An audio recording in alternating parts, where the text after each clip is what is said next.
Alright, magandang gabi mga boss. Ngayon ay gagawa tayo ng motion switch solar lights. Alright, with remote control na siya mga boss, no? Gamit lang ang mga materials na to. Una mga boss is solar panel. Ang ginamit nating solar panel dito is 6 volts, 12 watts mga boss, no? Okay, nakadepende sa capacity ng iyong battery. At dito is may dalawa tayong LED lights mga boss, no? Bali, ang rating nito is 6 watt ata to, 6 watts. Tapos ito yung gamit nating box mga boss, no? Kasi ang kagandahan sa box niya mga boss is may bilog na.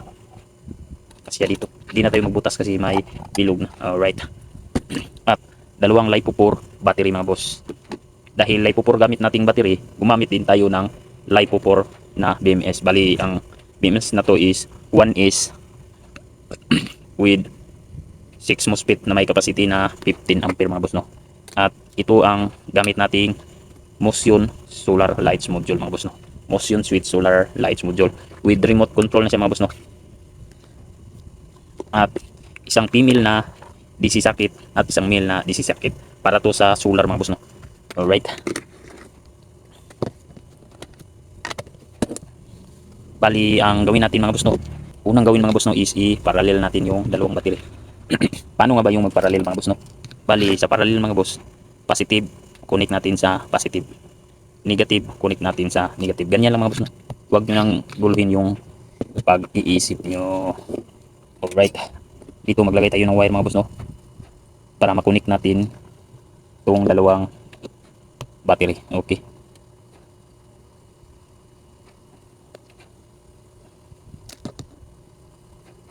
naglagay tayo ng red wire sa positive ng battery mga boss, no? Color coding tayo mga boss para di tayo malito. Red wire for positive at saka black wire naman for negative. Naglagay lang tayo ng wire para madugtong natin yung dalawang battery mga boss. Okay.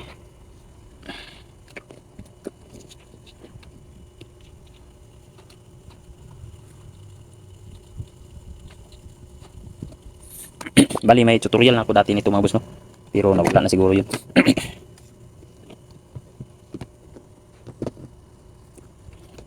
Pagkatapos mga boss is maglagay tayo ng dalawang wire, no? Dito sa positive niya.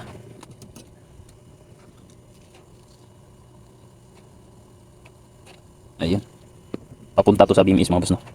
At dito naman sa negative niya.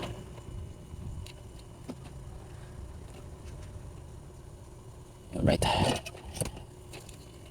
At dito nalagay tayo ng double sided tape mga boss, no?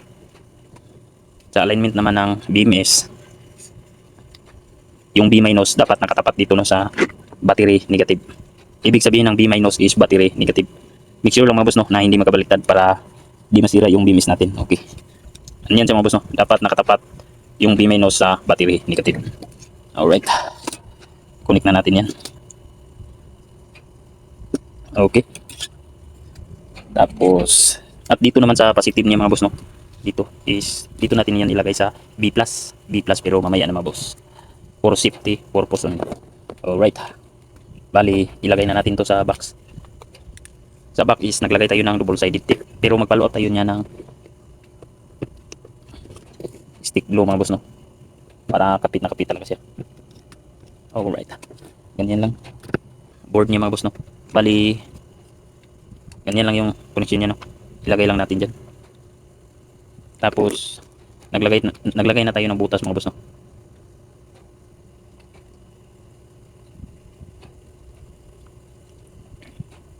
Ayun, naglagay na tayo ng butas dito at saka dito. Bali, dalawang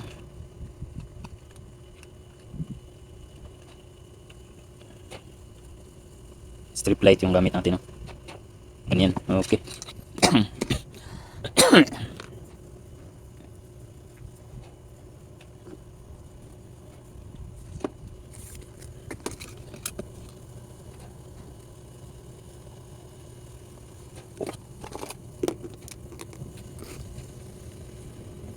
At dito mga boss, naglagay tayo ng double sided tape at barley tape mga boss, no?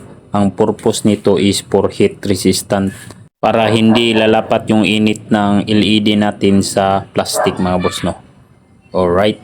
Pagkatapos nito mga boss is in-screw na natin yung LED, no. Bali apat na butas ang ginawa natin para ma-screw natin ang LED mga boss. Dahil mainit na yung fuse glue natin, tirahin na natin to. Tapos ulugods na to. Ang gawin lang natin dito is mag parallel tayo, no. I-connect natin tong positive at negative niya. Negative, negative, positive, positive.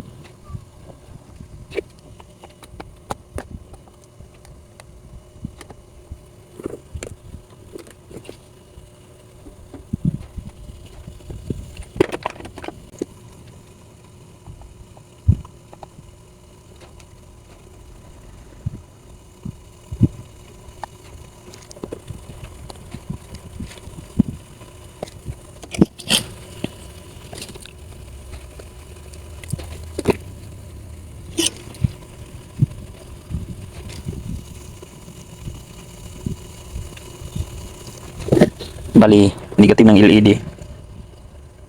Negative ng LED, connect natin sa negative ng isang LED.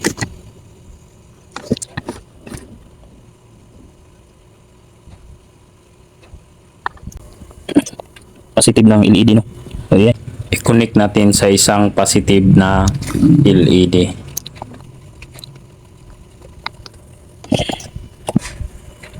Okay na yan. Ganyan na yung wiring niya mga boss, no.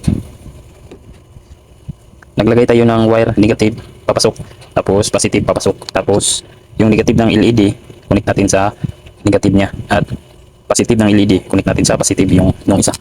Okay. Pagkatapos niyan mga boss is dito na tayo mga boss, no. Bali yung board natin is ipasok lang dito. Nakakuha yan eh, anong tawag doon, sakto lang, swak lang siya. Tapos maglagay tayo ng screw dito.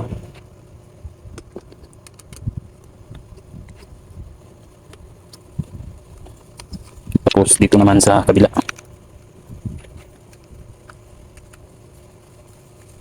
Mas maganda kasi yung naka-screw mga boss, no. Para kapit na kapit talaga. Pang heavy duty na talaga. Center nyo lang. Yung dalawang wire natin sa LED is i-connect natin dito. LED positive at saka negative. Yung black is sa negative.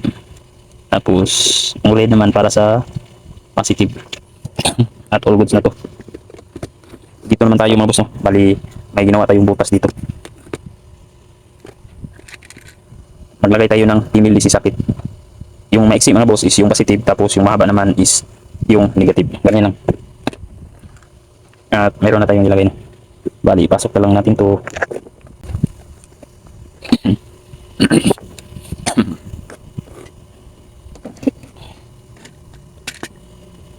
Tapos alright na, all goods na.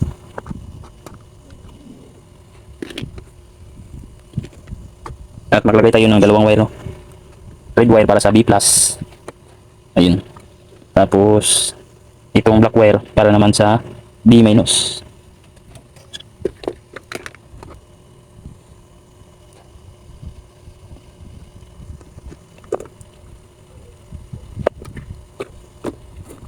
Bali yung type C na ay yung solar jack, no, o yung DC jack, connect natin to sa solar. Ayun, is plus for positive at is minus yung black wire for solar negative. Okay na yan. Okay. At dito naman tayo sa BMS, no.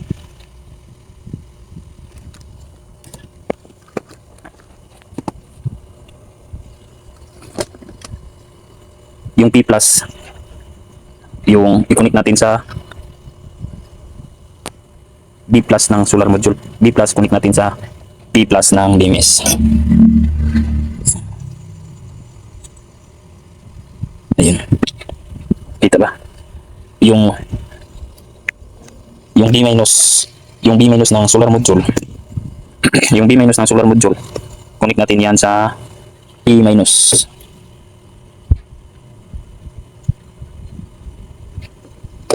Kulang.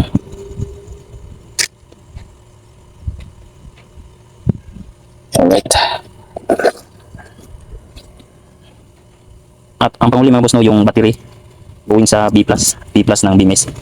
Sinadya natin na panghuli ito mga boss kasi sobrang dikit ano. May posibilidad na sa paginang natin is makunik sila o mag-shorted no. Yan yung iniwasan natin, baka masira yung BMS natin. Okay.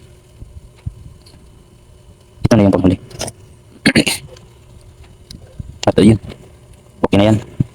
Lagyan lang natin ng tape or iwas shorted mga boss no. Yan lang. Yung ibabaw lang. Okay. Tapos right.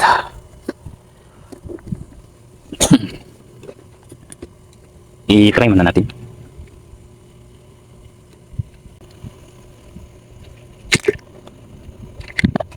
Try natin. Ayan. Nag-game siya. Bali, ang setting na to is number 1. Yung number 2.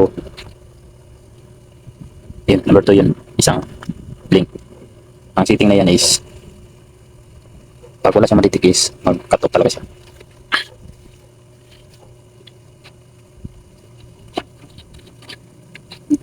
Nag-cut off siya.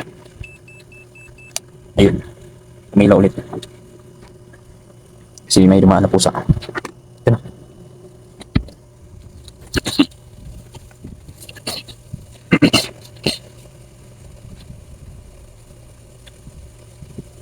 Okay. Nag-cut off siya no. Pailawin natin na. Ayan. Umilaw siya. Ito namang setting 3. Ito yung setting 1 no. Yung pag-switch mo yung kislap siya na 2-3. Yan yung setting 1. Ang setting 2 dito, isang kislap lang. Tapos ang setting 2 is pag wala siyang maditik is automatic siyang cut off no. Ang setting 1 pag wala siyang maditik, mag-low lang siya from highlight, mag-low siya o mag-dim siya. Ang setting 2 is automatic cut off. Tapos ito namang setting 3 is yung light niya is medium lang no. Hindi siya high, hindi din siya low. Naka-medium lang. Tapos makikita mo may green siya sa LED niya no.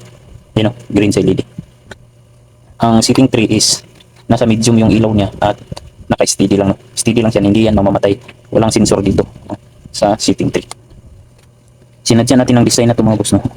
Kasi mas maliwanag siya. Okay, sana naintindihan. Balikan natin yung okay.